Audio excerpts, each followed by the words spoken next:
Class 9th के प्यारे विद्यार्थी ध्यान दें, जो आपका विज्ञान का पेपर होने वाला साथियों वार्षिक, उसका सेट डी आज की इस वीडियो में हम पढ़ने वाले हैं। तो जिस विद्यार्थी को क्लास 9th में अच्छे से परसेंट बनाने साथियों, पूरा पेपर बताऊंगा, पूरा पेपर अच्छे से याद कर लेना। साथ ही साथ ऑब्जेक्टिव है, रिक्त स्थान है, जोड़ी है, एक वाक्य है, सत्यासत्य, वो पूरे आपको यहीं पर आंसर सहित बताने वाले हैं। तो ताप बढ़ाने पर निम्न में से किसके आयतन में कमी होती है? तो तीनों के, मतलब ठोस, द्रव और गैस, तीनों के आयतन में क्या होती है? कमी होती है। तो दो या दो से अधिक परमाणु का समूह क्या कहलाता है? अणु कहलाता है।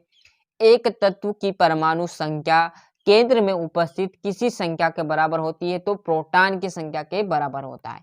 बाद बाद में बाद के जल में होती है स्थित ऊर्जा, है ना, स्थित ऊर्जा होती है, शक्ति आ जाएगा, और ऊर्जा कैसा है? मात्रक आपका क्या हो जाएगा? जूल हो जाएगा। और रिक्त स्थान में भरती है समस्तनिक आ जाएगा पहले में। दूसरे में डेड सभी जीवों को मूलभूत इकाई है, तो क्या आ जाएगा? कोशिका सभी जीवों की क्या है? मूलभूत इकाई है। तीसरा है श्रव्य तरंगे की पारस डेड होती है, तो 20 हर्ट्ज, इसको क्या कहते हैं? हर्ट्ज से 2000 हर्ट्ज तक। क्लियर है? इसमें आ जाएगा अधिक। बर्फ का गलनांक होता है, सो 273 केल्विन होता है। कि ये पहले लगा है तो हमने यहाँ पर नहीं लगा, बस 273 आपको लिख देना है। क्लियर है ये? और पदार्थ में संपीड्यता का गुण होता है, तो गैसीय अवस्था में। जोड़ी भी प्रोवाइड कराएंगे बड़े तरीके से। जोड़ी रेखित पेशी में आपका आ जाएगा कार्य की इकाई, आपकी ऊर्जा। ऐसे बढ़िया से आप इधर पेज पर आपको मिल जाएंगे और जोड़ी, है ना।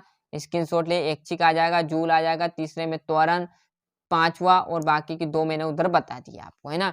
एक वाक्य की बात करो तो कड़कनाथ किस जंतु की नस्ल है? तो मुर्गी की नस्ल है ना।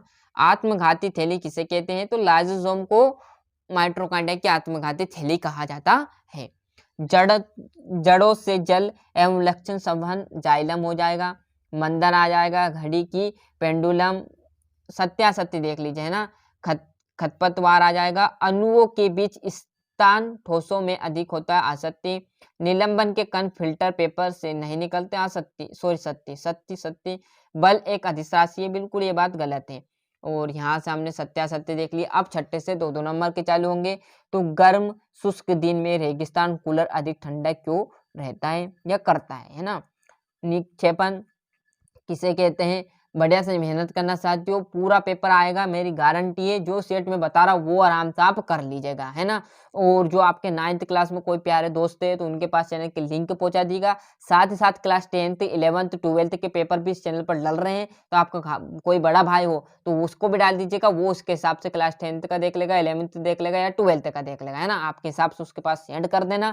क्लियर है? वो भी अच्छे से परसेंट इस बार बना सके, है ना। उसके भी पेपर लीक हुए हैं तो वो भी मैंने प्रोवाइड करा दिए, है ना। और रदरफोर्ड का परमाणु मॉडल का चित्र समझाइए। बढ़िया से स्क्रीनशॉट ले लीजिए और याद करने में जुड़ जाए, क्योंकि प्रश्न तो आपको करने पड़ेंगे साथियों। पादप के सरल ऊतकों को कितने प्रकार है? उनके कितने नाम है ना। ये देख लीजिए। यहाँ से असमान गति को परिभाषित कीजिए। यदि क्रिया सदैव प्रतिक्रिया के बराबर हो तो स्पष्ट कीजिए कि घोड़ा गाड़ी कैसे खींचता है। क्लियर? बल का ऐसा मात्रा, घर्षण से क्या हानियां हैं, द्रव और भार में अंतर। क्लियर? ये आपका 17वां। 18वां है आपका अर्धसूत्री विभाजन। कार्य शक्ति ऊर्जा परिभाषा लिखकर उनके मात्रक भी लिखना है।